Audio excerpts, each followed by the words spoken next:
Flávio representa o presidente Bolsonaro e a todos nós. É triste para todos nós esse momento. Eu e milhões de brasileiros queríamos que o presidente estivesse, ao menos em casa. O presidente, ele apresenta um quadro de certa instabilidade, isso é verdadeiro, até de equilíbrio físico na hora de andar, muito remédio, né? Naturalmente pelos problemas de saúde dele. Soluço, posso confirmar isso durante a conversa em diversos momentos, engasgo, soluço, né? Mas posso também dizer que a equipe médica estava presente, inclusive levaram remédio ao presidente enquanto nós conversávamos, né? Lógico que não é a melhor situação, não seria para ninguém, como não é também para os milhares de brasileiros que estão presos, perseguidos políticos. Mas o presidente ficou muito feliz com a minha visita, também do senador Bruno Bonetti mais cedo, certamente acho que amanhã ou depois, Nicolas e outros.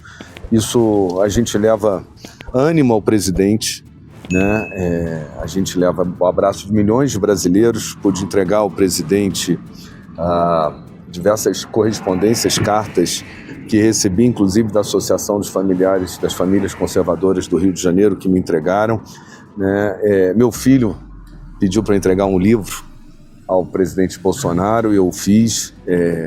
Também entreguei um bloco para que ele pudesse fazer anotações, né? Nesse momento que ele está solitário, né? Nessa situação. O presidente ficou entusiasmado. Conversamos sobre o futuro do país, sobre a situação de diversos estados, sobre a candidatura do Flávio, que se consolidou, né, e que vem trazendo novos apoios e vem mostrando isso nas pesquisas. Foi uma decisão acertada. Flávio representa o presidente Bolsonaro e a todos nós. Essas articulações, elas vão seguir. A gente está no momento, começa a avançar um momento de definição para todos os estados e para o país. 4 de abril é quando os políticos devem se posicionar definitivamente nos partidos que vão concorrer, e nós temos, e confirmei o que eu esperava, a grande probabilidade de alcançar a maioria no Senado, que é fundamental, né? Conversei da importância de elegermos aqueles que não têm rabo preso, né? Porque a gente está vendo a escalada da corrupção, o que está acontecendo no país. E a gente sabe que muitos parlamentares são pressionados por questões próprias ou de familiares e que não podem fazer o que tem que ser feito. Isso tudo foi conversado, assim como a situação, naturalmente, no meu estado, do Rio de Janeiro. O PL quer construir uma candidatura ao governo, quer ter os seus candidatos ao Senado, né? Eu sou pré-candidato ao Senado. O presidente deve ter uma conversa com o Flávio na sequência, quando o Flávio voltar ao Brasil, para que a gente possa representar no Senado com a maioria e mudar a situação do nosso país. E voltou para aquela que a gente já conhecia, da escalada da corrupção. O brasileiro vai ter muita dificuldade esse ano.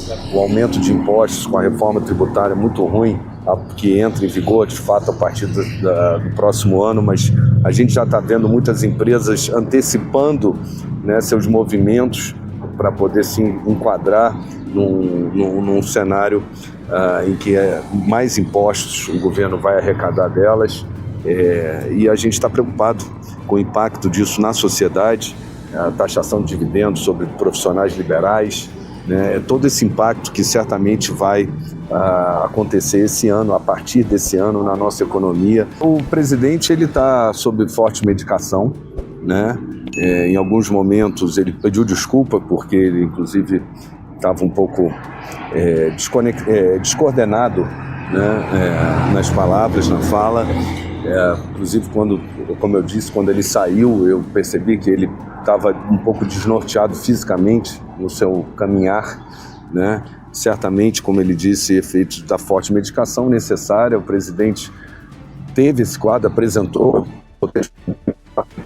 uso de engasgo durante vários momentos da nossa conversa, uma boa conversa. Parece que dessa última vez foi algo de expressão, alguma coisa assim. Não tenho essa informação, eu não tenho, porque realmente Isso daí não transparece. Ao governo, que eu me refiro, ao Senado, ele entende legítima a candidatura do governador Cláudio Castro, mas me pareceu da conversa que ele entende que eu represento hoje, na ausência do Flávio, e por ter sido líder do governo Bolsonaro no Senado, há 6 anos líder do PL, eleito ano passado o melhor senador do Brasil, né, e todos os anos o melhor parlamentar do Rio de Janeiro, no Congresso Nacional, entre deputados e senadores, e ele entende que eu posso representar o nosso voto, o voto da família, o voto conservador, o voto da direita, né? E com isso puxar, inclusive, outros candidatos, ajudar a outra candidatura, seja do Cláudio ou seja de outros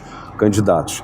Esse martelo não está batido, tudo isso é uma construção, essa construção passa pelo Flávio, e eu tenho que respeitar isso, e eu respeito o presidente Bolsonaro, tenho eterna gratidão, me empenhei bastante no meu mandato, para devolver a ele todo o apoio que deu ao senador Harold de Oliveira, a nossa chapa, senador Harold e eu ao Senado, né? Agora, é uma construção do partido, passa pelo governador, que está sentado na cadeira e o filiado ao PL, passa pelo presidente Altineu, passa pelo presidente Valdemar, como tudo, mas passa principalmente pelo senador Flávio e o presidente Bolsonaro, até porque das 2 vagas, uma vaga a gente precisa que seja alinhada exatamente com os nossos valores e com o trabalho que a gente ainda tem a fazer na próxima legislatura no Senado Federal. Senador, e ele falou alguma coisa sobre o encontro do Tarcísio com o Flávio? Não conversei a respeito, vejo que pela conversa há um alinhamento do governador Tarcísio de Freitas com a candidatura do Flávio Bolsonaro, né, estimulado pelo presidente Bolsonaro, e ele manifestou satisfação com isso. Agora, a gente vai construir também com outros partidos, né, partidos que, por exemplo, no Senado formam a base de oposição, como o PP, da senadora Tereza Cristina, né, como republicanos, da senadora Damares, o próprio União Brasil, onde está lá o senador Sérgio Moro, né, são personagens importantes para o nosso país, né, e certamente a gente tem que trazer todos esses. É uma eleição que ela é polarizada pelo fato do presidente Lula estar concorrendo à reeleição.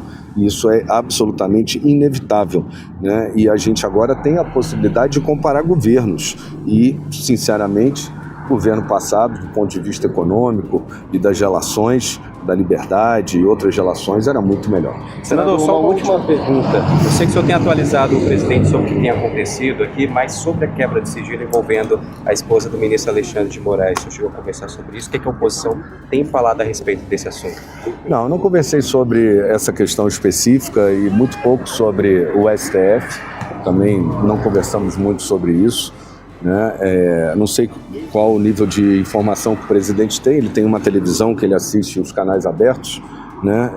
E está limitado aos canais abertos, por isso ele tem acompanhado, né? Falamos da corrupção, da escalada da corrupção no país como um todo, mas não especificamente a respeito de nenhum ministro, né? Essa é uma questão que cabe ao parlamento, aos órgãos de controle, né? Eu já me posicionei a respeito.